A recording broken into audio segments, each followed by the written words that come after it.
Hola, ¿cómo están? Soy Abraham Velasco y les quiero dar una cordial bienvenida a esta nueva emisión de nuestro podcast Del futuro no me acuerdo. Vamos a tener una charla muy interesante con un viejo amigo. Él es, bueno, no viejo, más Sí, bien ¿por qué no? nos conocemos hace muchos años Sí, y es un gran maestro, un gran músico. Le doy una cordial bienvenida también muchas al gracias. maestro Juan Lozoya, excelente guitarrista. ¿Cómo estás, Juan? Bueno, Abraham, antes que nada, muy agradecido por la invitación.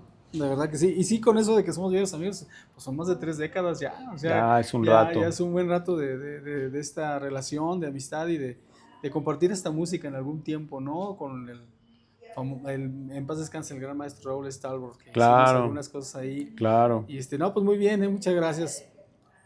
Como siempre, contento de estar aquí. Juan, bueno, les quiero comentar que estamos haciendo esta charla de una manera diferente a como lo hacemos normalmente en nuestra cabina de grabación del Instituto Municipal Aguascalentense para la Cultura, porque se fue la luz. Y en el ínter en el que la luz llegaba o no llegaba, y que al final no llegó, pero lo estamos haciendo esta grabación con otros recursos tecnológicos, estábamos platicando pues de tus orígenes, Juan. Así es. Yo tenía el recuerdo que tú eras de alguna parte del norte de la República y ya me estuviste platicando todo este asunto que me resultó muy interesante. Compártenos cómo fue tu infancia, de dónde eres. Hablábamos hace un rato que la etapa de la infancia y la adolescencia coincidíamos en que son etapas que se disfrutan muchísimo y tuvimos la fortuna, tanto tú como yo, de vivirlo de esa manera. ¿Cómo fue tu infancia? ¿De dónde eres? ¿Cómo llegaste a Aguascalientes? Bueno, como bien dices, la infancia para mí fue algo increíble, ¿no? La adolescencia, todo el mundo decimos, ¿por qué no puedo regresar ahí? Pero bueno, la vida sigue y te vas adaptando a los cambios. Yo nací en Torreón, Coahuila.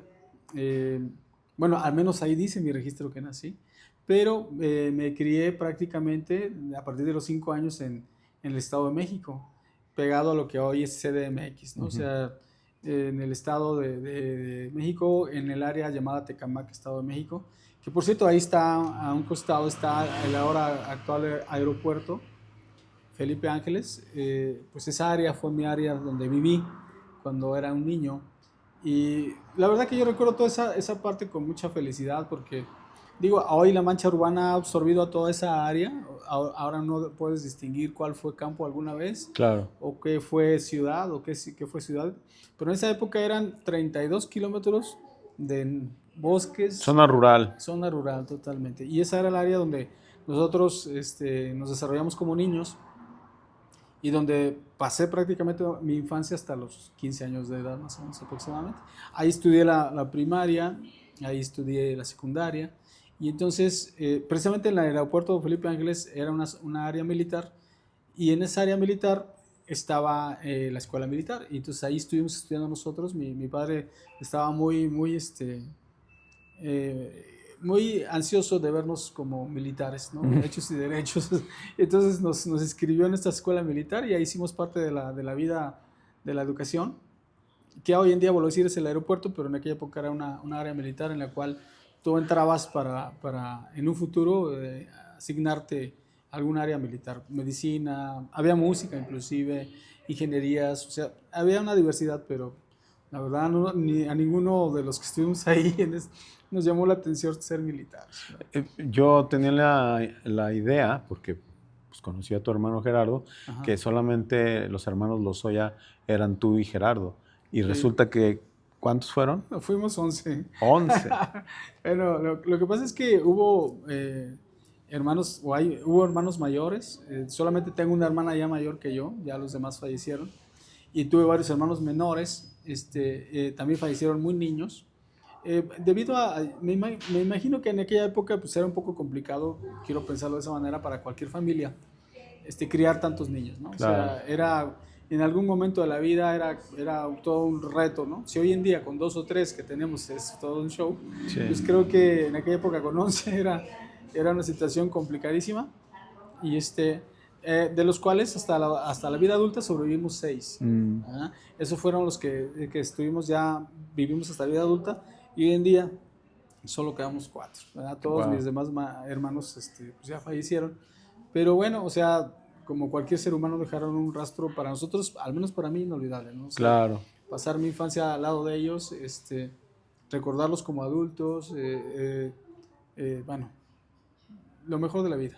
Y te sientes que fuiste afortunado a pesar de que habría dificultades, etcétera. Sí, o sea, la verdad que yo tuve una infancia y una parte de mi adolescencia muy gratificante. Vuelvo a decir, si yo tuviera la opción de volvería. Claro. Porque criarte en bosques, donde hay ríos, Wow. o sea, es otra dimensión. Claro. Entonces, perdón, la es que traigo una tos de la pandemia para acá. No O se sea, quita.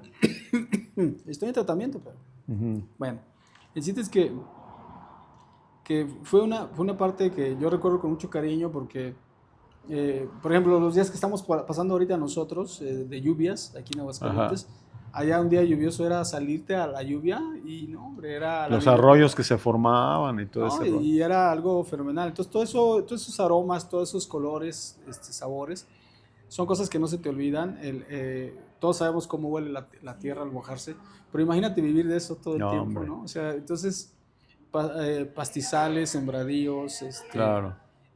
no era tierra de nadie, claro que tenía un dueño y eran lugares boscosos, pero también eran lugares donde se sembraban cebadas, se sembraba maíz, entonces sí había vida, pues, no Mucha era, vida. sí, sí, sí. Oye, Juan, y en esas épocas, tú ya se te despertó en ese momento ya el interés por la música.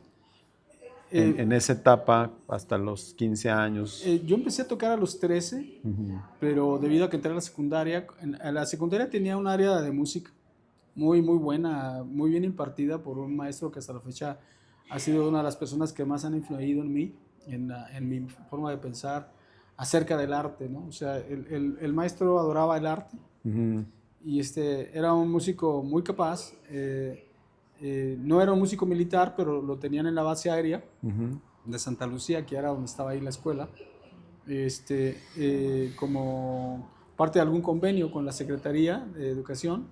Me imagino yo por su gran capacidad, ¿no? Porque estar en una escuela que de alguna manera se mueve en formato militar tiene que tener un control imagino yo, muy estricto, porque no podía estar mal impartida una clase de este tipo. Entonces el maestro, se llama Maestro Francisco, él era un músico que tocaba veintitantos instrumentos, Wow. él los enseñaba a todos en clase, ¿no? Gracias a él aprendí a tocar otros instrumentos, o al menos me inicié a tocar Ajá. otros instrumentos. La guitarra para mí fue lo último que empecé a tocar, pero en realidad empecé con el contrabajo, la clásica flauta de la secundaria, el órgano de Claro. pedales, la corneta militar, el tambor, el Ujú. acordeón, mandolina, todo eso aprendí ahí. Sí. Entonces, obviamente, toda esta parte, desde los 13 años hasta los 15 que estuve en la secundaria, que en aquella época entrábamos un poquito después a la primaria, entonces nos retrasaba un año en nuestro avance, ¿no? Ujú. Digamos que hoy entran a los 6, terminan a los 12. A mí me tocó entrar a los 7 y terminar a los 13, ¿no? Ok. Entonces yo entré a los 13 años de secundaria y terminé casi a los 16 la secundaria. Y ahí cuando te topaste con este maestro, ahí fue cuando empezó tu interés por la música. Sí, así es. Sí. De hecho, ahí ya no pude dejar la música.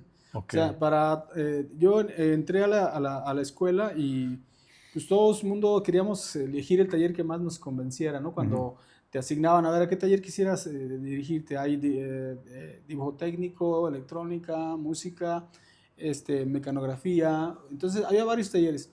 Y yo podía entrar al taller de música, pero no pude alcanzar a entrar al taller de música. No, no había cupo. No había cupo. Entonces, yo me daba mis escapadas de mi taller y me metí al taller de contrabando con el maestro. Era tanta mi insistencia que el maestro en el segundo año de secundaria dijo, no, es que tú tienes que estar acá, déjame. Acá, Sí, o sea, claro. te voy a pedir el cambio para que te dejen pasar para acá. Total, no se dio el cambio, estuve los 3 años en dibujo técnico, pero me abrieron las puertas del taller de música a otros horarios, o sea, y me integré al taller, tenía 2 talleres en secundaria, que era el taller de música y el taller Fíjate dibujo que técnico. Platicando contigo y también platicando con algunos otros amigos que se dedican a diferentes disciplinas artísticas, hay una coincidencia en el asunto como de la determinación de lo que vas a hacer en tu vida, y se gesta en esa etapa como de la pubertad, de la adolescencia o preadolescencia, adolescencia, en la que a lo mejor todavía no tienes claras las cosas, pero tu interés lo manifiestas de una manera quizá inocente, por el simple deseo de hacer las cosas. No sabes si eso va a ser tu vida, si eso te va a dejar dinero, si eso, si tienes las capacidades o no. Simplemente hay un interés ahí genuino, de hacer eso, ¿no? De hacer música, ¿no es cierto? Sí, claro. De hecho, mi padre, que en paz descanse, tenía toda la mentalidad que fuéramos profesionistas en el área militar. Y dentro de las encuestas que nos hacían en los pláticas vocacionales, me pusieron, ¿qué quisieras hacer cuando fueras grande? O sea, ¿a qué te quisieras dedicar después de aquí? Y yo, un tanto por complacer los deseos de mi padre, puse médico, ¿verdad? Médico militar, ¿no? Pero yo sabía que eso no era eso no, por ahí no iba a ir, ¿verdad?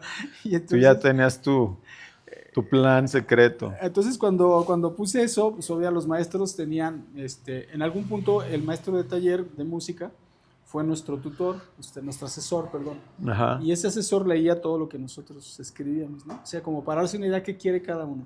Y cuando leyó que yo quería ser médico, fue bien preocupado con mi mamá, la visitó directamente. ¿Qué pasó? Sí, a ver, señora, ¿dónde están usted y su esposo? Quiero platicar aquí. Yo veo que hemos platicado en la dirección que Juan tiene una gran habilidad musical. ¿Por qué dice aquí que va a ser médico? Y claro. bien extrañado. Pues es que queremos que tenga una profesión de ese tipo. Ser músico también es una profesión. Claro. Decía el maestro. Y como en el tercer año se repitió la historia, el tercer año volvió.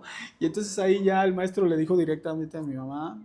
Mi papá siempre estaba trabajando, entonces no había tanta oportunidad de platicar con mi papá. Ajá. Aunque mi papá asistió muchas veces a las juntas y a la entrega de boletas y todo este tipo de cosas.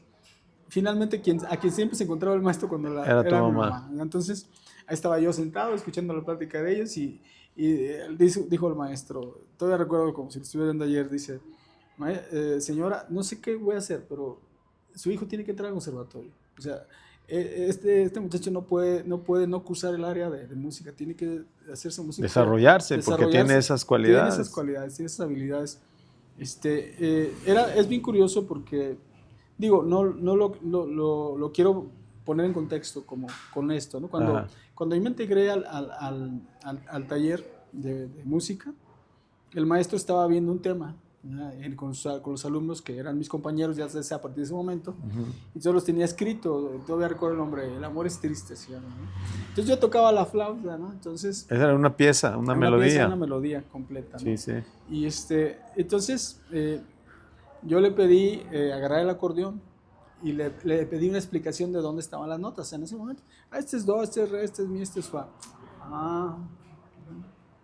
Y mientras él las hacía a los otros, yo saqué la canción en ese ratito. Entonces, el maestro cuando volteó a ver qué vamos a hacer, yo empezó así que no puede ser, si la pena la escribí hace unos minutos. Y tú ya la tenías. De leerla ahí, ¿verdad? Entonces, por la misma idea pues de la claro, letra, que desde el principio se quedó con una impresión muy favorable de ti al maestro. Me dio guitarra el maestro, mis primeros inicios de guitarra, el último cuatrimestre de la escuela, de la secundaria. Órale. A mí no me gustaba la guitarra. O sea, siempre pensé en todos los demás instrumentos como la opción, ¿verdad? Pero la guitarra era como, no me digas nombres de guitarra porque me parece como que estoy en otro planeta. ¿No te sentías atraído a la guitarra? No, en absoluto. Y entonces pues resultó algo curioso con el encuentro con la guitarra, porque aunque yo ya todos esos casi 3 años había visto guitarra por todos lados, había la rondalla de la secundaria, había la estudiantina de secundaria, el grupo de la secundaria. Entonces, la guitarra lo que menos me llamaba la atención. Y siempre pensaba así como, qué fastidioso estar escuchando la guitarra. Ujú. Cierto día, un compañero mío de la misma rondalla, era una estudiantina. La estudiantina yo estaba tocando, me acuerdo que en esa época era el acordeón. Y estaba tocando el acordeón y me dice, oye, ¿me puedes detener mi guitarra para ir al baño? Y entonces dije, bueno, ya dejé mi acordeón, me llamó, dije, yo recuerdo que le hacen así, a ver. Desde ahí ya no la pude dejar. O sea, sentiste Sentí. y entendiste de qué se trataba.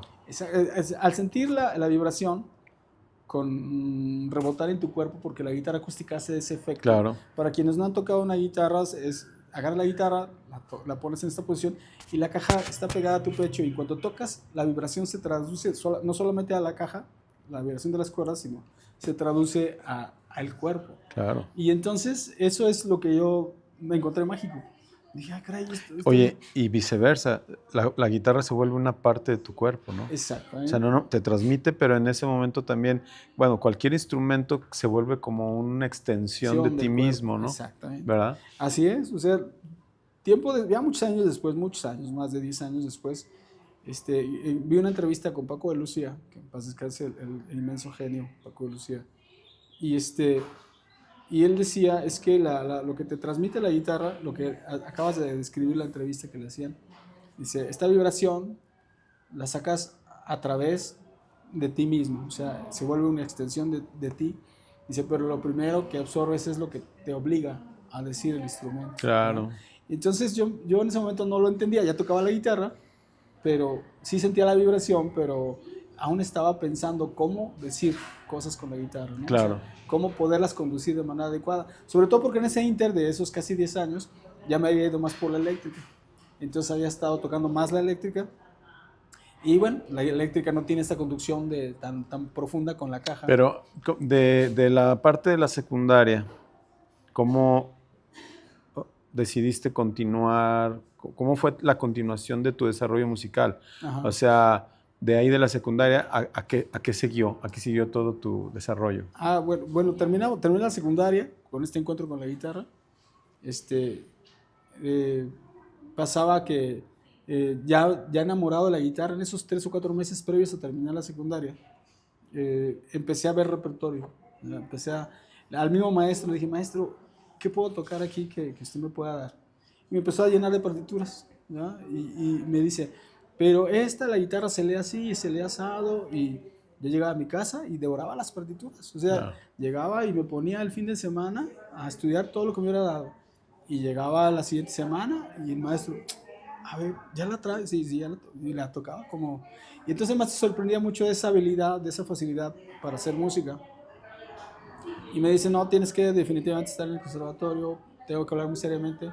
Ya hablé con la gente del conservatorio, hablé de ti y quiero que te den esta oportunidad. Antes también la transición a los conservatorios de música no era como hoy en día.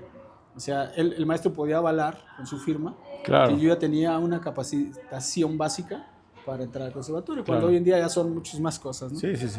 Entonces, la fortuna de la vida nos dio una vuelta y nos obligó a emigrar de la Ciudad de México, bueno, del Estado de México, hacia Aguascalientes.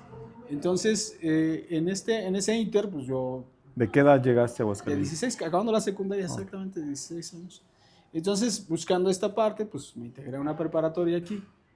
Pero aparte yo tenía necesidad de tocar, necesitaba integrarme a algo, y en la prepa había una rondalla, pero en esos poquitos meses mis intereses guitarrísticos tan incipientes evolucionaron, ¿no? Entonces dije, no, tengo que estudiar algo, tengo que ver qué hago. Entonces me inscribí en el M. Ponce. Ahí estuve en el M. Ponce un par de años con Luis David Ramírez, que todavía vive. ¿Fue tu maestro, Luis David? Fue mi maestro, Luis David. Un abrazo, maestro, de verdad, que lo recuerdo con mucho cariño. ¿Sigue dando clases en la Universidad de las Artes? Sí, todavía, fíjate, después de tantos años. Sí. Y es que el amor por la música no se termina con la edad de jubilación, hombre. O sea, claro. Eso no tiene nada que ver, ¿verdad? Sí. Nosotros seguimos apasionados de la música. Claro. Y entonces, pues ahí estuve un par de años con él, cuando en este proceso que me encuentro estudiando guitarra clásica, empecé a conocer músicos. Conocí un grupo muy conocido en Aguascalientes de rock que se llamaba Excalibur, o sea, ¿Cómo no? Claro.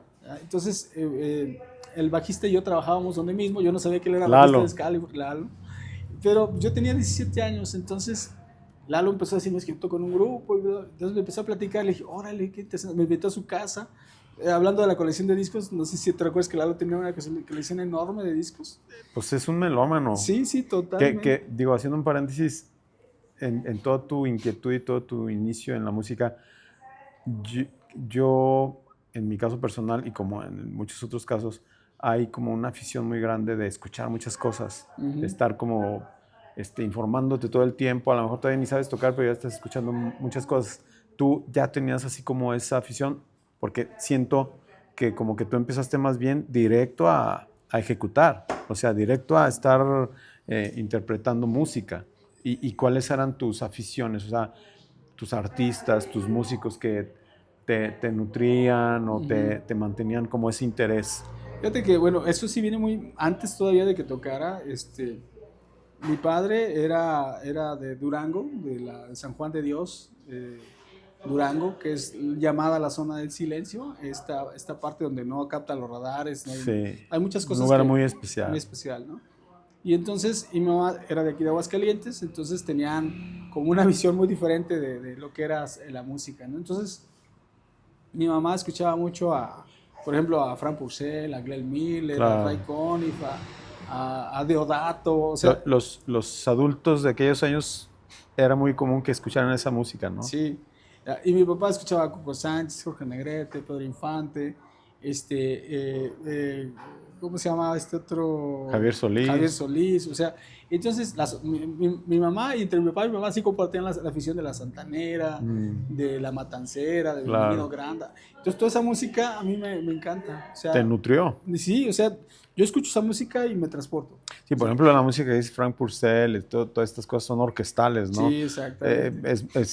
Hacían adaptaciones de melodías muy famosas, pero con un arreglo así de entre big band, pero también le metían violines, cuerdas, Montovani, Ray Conniff y todo eso, ¿no? Así es. Órale. Y entonces, pues bueno, los domingos era escuchar desde la mañana hasta que amanecía casi al día siguiente. Que escuchar música en aquellas épocas era un entretenimiento muy generalizado, muy habitual en todas las casas. Exactamente. A veces en los sábados y los domingos era en la mañana, pum, sonaba la música en diferentes casas, no había si acaso 2 canales de televisión que se veían y entonces la música era pues una parte importante y había como una actitud de atención a esa música, ¿no? A disfrutar ese momento musical, ¿no? Sí, claro. Y aparte, bueno, los equipos de audio no eran tan sofisticados como los días de hoy. Claro. Eran tornamesas donde el audio era como muy moderado, así es que si tú ponías la música en tu casa, pues casi que no molestabas al vecino. Exacto. Pero sí se oía que había música en todos lados, ¿no? Claro. Entonces, pues así eran mis sábados y mis domingos. Lo acabas de describir, ¿no? O sea, desde la Matancera, Benigno Granda, Santanera, Rigo Tobar. Soy fan de Rigo Tobar, como no tienes una idea, por esa infancia. Claro. De los Bukis, porque, o sea, mi hermano, que era mayor que yo 7 años, pues ya participaba en la compra de discos. Él ya se compraba sus discos. Y los ponía todo el tiempo, ¿no? Entonces, yo traía la música aquí todo el día. Pero muy variado, ¿no? O sea, sí. De una cosa a otra, Sí, o sea, era una familia muy diversa. Y muy musical, o sea, música muy valiosa. Sí, o sea, sí. Porque estamos hablando de, por ejemplo, dices también Jorge Negrete, todas estas cosas, te nutre de muchas formas y a lo mejor cuando estás en esas edades ni siquiera lo percibes, pero te gusta, simplemente lo disfrutas, ¿no? Sí, aparte, bueno, ahí entra, es muy importante establecer esta parte de que lo que escuchamos de la infancia va a marcarnos de por vida. Por supuesto. Así es que tengan cuidado con lo que les ponen a sus hijos.